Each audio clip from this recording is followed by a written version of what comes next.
Hey, welcome back to Mobility Project. Recently on the through the comments and some of the athletes I've been interacting with, we've been talking about neck problems. And specifically, I've been seeing herniated discs.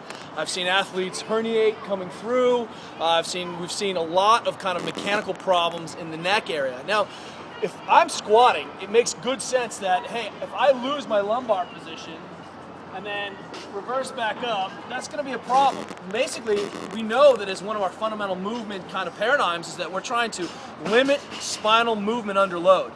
Specifically, we're trying to eliminate shear. Now, one of the aspects of this is this starts to make sense. You know, if I'm pulling heavy weights and I dump into position, that combination flexion shear is a really, really insidious load, and that's a mechanism for where we see disc kind of derangement. Recently, we were talking about running and seeing all the problems and kind of associated with repetitive head loading.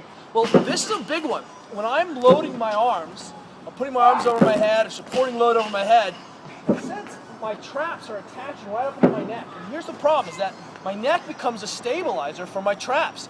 If I surrender that head position, I immediately surrender the attachment from my traps.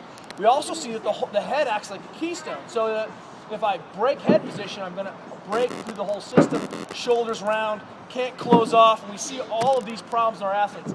Throwing the head over the bar is no different than have a big reversal in the pelvis as I squat, or overextending as I go overhead. A change in spinal position under load absolutely happens. One of our athletes recently said on the MobilityWOD, hey, we should move away from the two-hand rule, which is finding the pubic bone and the sternum and setting a relationship here, and they're like, we should go to the three-hand rule. And I'm like, that's great, but I don't have three hands per se. So what we're looking for is maintaining neutral position, especially when I go overhead. It is not okay to throw your chin over the bar.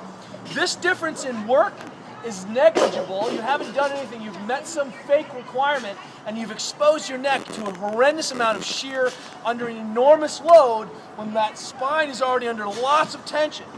You've got to keep your head still. This I cannot stress enough. So what we're going to do is we're going to look at some athletes. What we've got is filming here is Carl Powley and one of his athletes. And we're just going to watch and see how this moves. Let's watch it from the side. Let's see what we got going on here. Jump up here or on this one. Any bar right here, facing outward. Kelly, do you want to grab from the side? Yeah. So just can you do like 5 different pull-ups?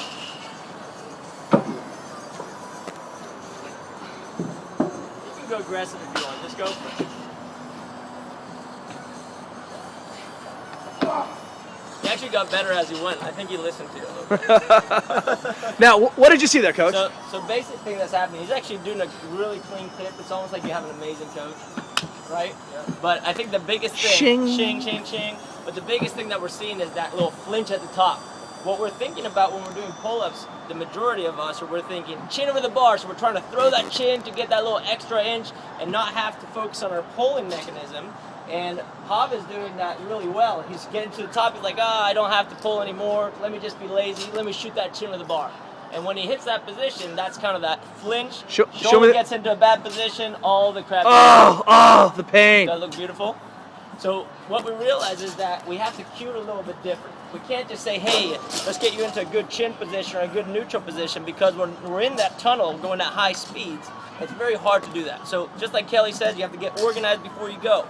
But when you're in the movement, going from A to B, we also have to start thinking about different things. So for Hav, what we're going to say is, instead of trying to pull your chin over the bar, you're going to try to pull the bar under your chin. Okay, can you do that? Whoa, whoa, whoa, that's some crazy talk. Throw your bar under the chin. Go for it. So just look straight ahead the whole time. Don't look at the bar. That's better. Just keep looking ahead. Oh, there you flinched. There you go, not bad. And this, once again, so he missed on a couple, but much better quality movement. What he realizes is that it's actually harder to move the right way. So this is what we call kind of blocking the bad movement patterns. So what we're trying to do is, how do we develop these movement patterns that are really good by just using basic push-up mechanics, basic pull-up mechanics, and really emphasize that during warm-up and prep. Wait, I don't. That's not what I care about. I care about, you know, disc herniation. I don't care about going faster. Is that true or false? Do I have to compromise on those things?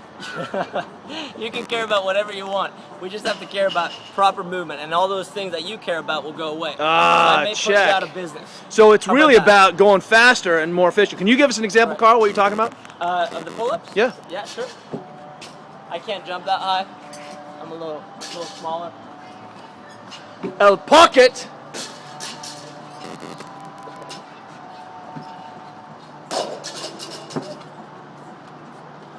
It's disgusting. Your feet were two together. Oh, could you show us the dismount again? The dismount? Yeah. For 1 point.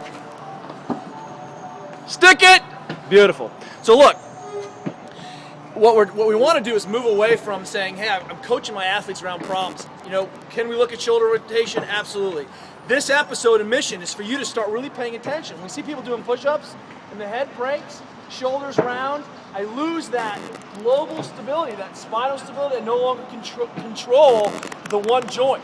And this is where we're going. If I'm going to maintain control of the primary engine, I absolutely have to maintain this neutrality of the spine and this primacy of the spinal position. If I surrender that, I no longer can control the shoulder, I'm overextended, and that's where our problem comes. So we always start with that center concept. Hey, let's fix the trunk and head first, and then magically things improve. MobilityWOD, see you guys tomorrow.